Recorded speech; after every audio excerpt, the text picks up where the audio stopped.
Welcome to How Are You an Adjuster? My name is Curtis Hordge, your licensed and bonded public insurance adjuster. Today I want to talk to you about what a public adjuster does, and also I want to talk to you about when to hire a public adjuster. Stay tuned.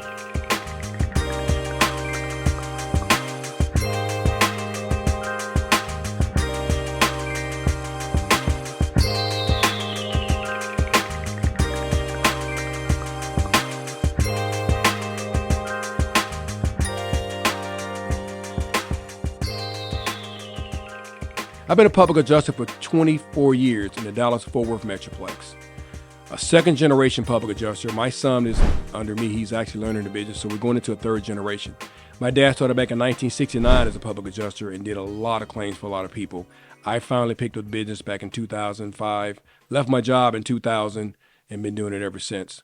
My dad is 83 years old. He's still alive. He's yet definitely retired, but he has a lot of knowledge that he's experienced in this industry with dealing with different insurance companies and working for property owners, residential, commercial properties. I want to talk to you about a little bit what a public adjuster does. A public adjuster works on behalf of a property owner and assists them with their property claims. We come with the knowledge of knowing policy and knowing the procedures for adjusting claims, how to estimate, how to put things together for the property owner, and make sure that they're not being taken advantage by the insurance companies. We represent the property owners exclusively, not the insurance company. A public adjuster does not work for an insurance company. He works for the public. We have a special license with the Texas Department of Insurance that we can represent property owners on claims. So when we're hired by the property owner, we deal directly with the insurance company, and their representative work with us to work the claim, adjust the claim, and come to a settlement on the claim.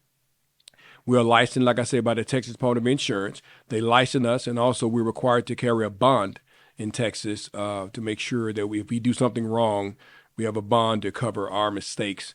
It's not a lot, but we also carry error and emissions insurance to make sure that we're able to take care of anything if anything goes wrong during the process, which that hardly ever happened. In 24 years, I never had it happen. We've always made sure we took care of our clients and make sure their claims is presented properly. There's continued education involved. Every 2 years, our license is renewed.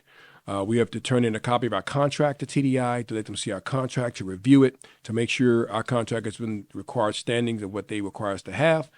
We also make sure that the continuing education is so many hours. We have to have classroom, so many hours we have to have ethical training and stuff like that to make sure we can keep our license current. We have to be honest. We have to be ethical. We have to have good standing. We have to have good standing with our clients where they're not reporting us for doing anything wrong, anything like that. Because the TDI is very strict with public adjusting. They realize it is a privilege for people to have this type of privilege to work with property owners and be the go-between between them and the insurance company to make sure their claim is being properly presented and settled.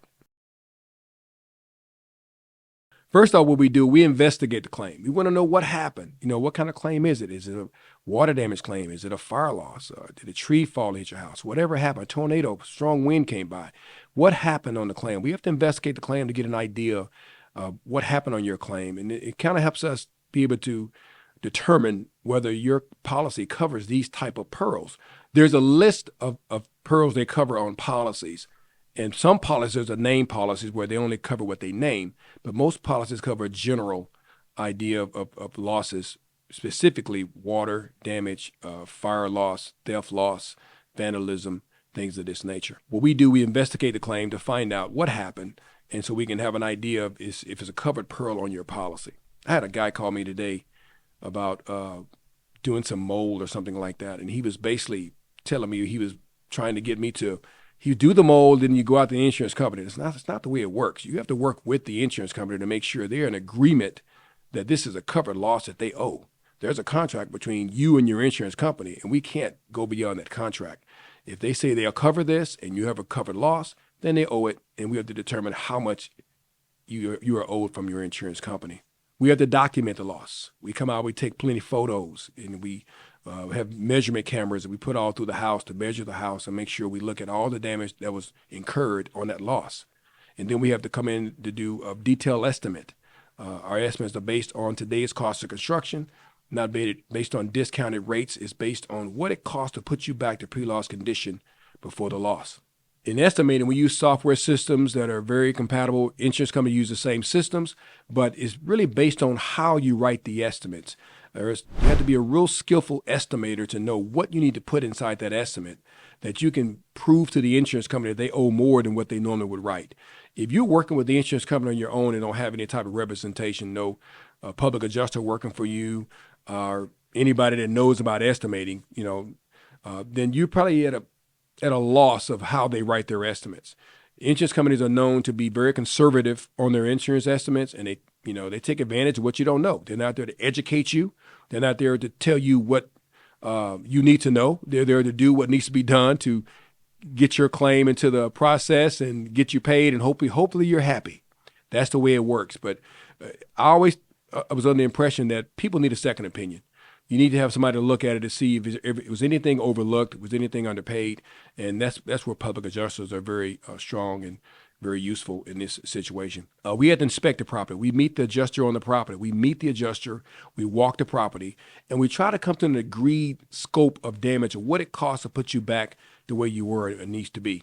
And a lot of time we can give with these adjusters, we agree on the scope, and then we'll go back and write our individual estimates, and then we'll come back together and see where we stand. Most of the time, the adjusters, if they don't know you, they'll try to just write an estimate that's very conservative, and you have to call them on all these things. And they're pretty quick to change these things because they know that's what it requires. But the average property owner will not know what they're leaving out of the estimate, but we will. We determine what it has to be as far as your personal property, what's salvageable and what's non-salvageable. Water damage claims, if you get your wood into the water, like your wood tables, and if it sits in water for a long time, the wood begins to expand. If that is damaged, then you can't refinish that. You can't, you have to replace that. Smoke damage, fire damage, everything's either cleanable or it's not cleanable. If it can be cleaned, they owe you to clean it. If it cannot be cleaned, they owe you to replace it. And we determine what is non-salvageable versus salvageable on these claims. And we present this to the insurance company to make sure they know where we stand as far as what is owed. I always tell people the burden of proof is on the property owner. You have to prove your claim. So proving the claim can be kind of difficult. So we help you prove your claim by documenting it properly and present it to the insurance company on your behalf. We discuss, when the insurance company send me their estimate, I send them my estimate, the adjuster, we go over the differences. We're negotiating. Price, we're looking at scope, we're looking at measurements. We want to make sure if we have any differences, we can go back and reinspect the property to make sure we have the proper amount of estimating, linear feet, square feet, whatever it takes, because everything has a dollar amount tagged to it. The square feet is per dollar amount, linear feet per dollar amount.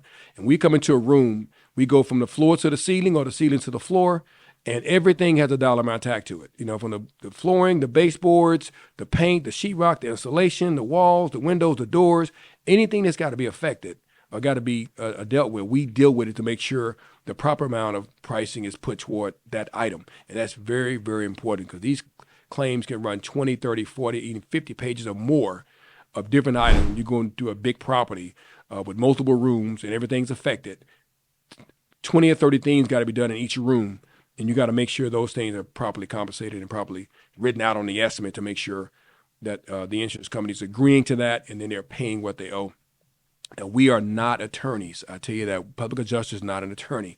Attorneys deal with legal aspect. We only deal with the adjustment portion of the claim. We can be the middleman between you and the insurance company. We can negotiate. We can talk on your behalf. We can represent you, kind of like an attorney does. But we cannot speak legal. When it gets to that point, we got to call an attorney in. Now, we can explain policy. We can interpret policy. Some policies are very ambiguous and they're hard to read. And, you have to kind of determine if we need an attorney to interpret this or what does this mean? What are they saying? They're written by attorneys. So we have attorneys we know we can talk to about what does that actually mean for the property owner. And we write the claim and submit the claim with that information in mind to make sure that they're being properly represented. The insurance company adjuster represents the company, not you. It's not like the advertisement you see on television, whatever you see. I don't want to say out any names, but if you deal with some of the people I deal with, they'll tell you that's not like the commercials. That's marketing. So when it comes out to claims, it's a different process, and if they can save money on the claim, they're going to do that. That's just the way it is. So when to hire a public adjuster? You hire a public adjuster when you first have the claim, because the public adjuster has way more leverage dealing with the claim in the beginning than they do on the back end. Yes, we can be hired on the back end, but it's much more difficult. The way I've always heard it is, it's a lot easier to have to make up their mind than to change their mind. Because when the property adjuster hits that property, he sets what they call a reserve on that property. What it's probably going to cost to get this claim settled. It's a ballpark figure based on your policy limit and what the damage that incurred. What is it going to cost to put you back? So when he set that reserve and you hire a public adjuster, we come in and bust that reserve wide open, then he's nickel and diamond trying to save face for underbidding that claim like that. So it's really good to have a public adjuster up front so we can show them what the claim actually is. You got somebody representing you that's giving them a real detailed estimate of what the cost of damage is, what it costs to put you back, and you're presenting that as your burden of proof. We help you with that burden of proof to present what they owe you.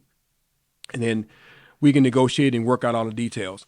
Also, certain things happen on different types of losses. You have water damage claims, you got to have dry out mitigation. On fires, you got to have pack out. Even on water damage, you have pack out as well. There's also some mitigation involved in those claims as well. But what I'm saying is there's certain things got to be done. The insurance company have what they call vendors. These vendors are like the Serpros and the Black and Orange, whatever, and they come out and they do all the pack out and the cleaning and just like that. They work directly for the insurance company as a third party.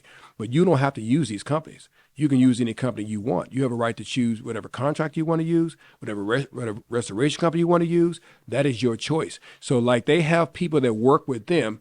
As public adjuster, we have companies that are reputable companies that work with us.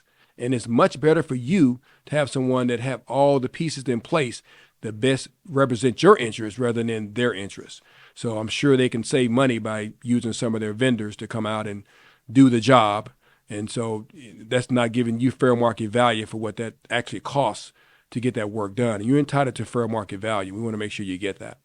But that's when you hire a public adjuster as soon as you have a claim. The longer you wait, it's like poured concrete. It gets harder and harder. They work the claim to move in the direction they want it to move in so they can get the benefit of it. And we work the claim, but you get the benefit of it. So when you have a claim, a major claim that you don't know what it costs to put you back, you don't know what it costs to get you back to pre-loss condition, hire someone like me to help you, a public adjuster, licensed and bonded. And I want to thank you guys for listening to the show. I want you to like, subscribe, and share this information so more people can come out and be a part of this show and they can get the information they need in times of need. Our website is www.hireyourownadjuster.com. We have excellent references. We've been doing this a long time, and we look forward to hearing from you.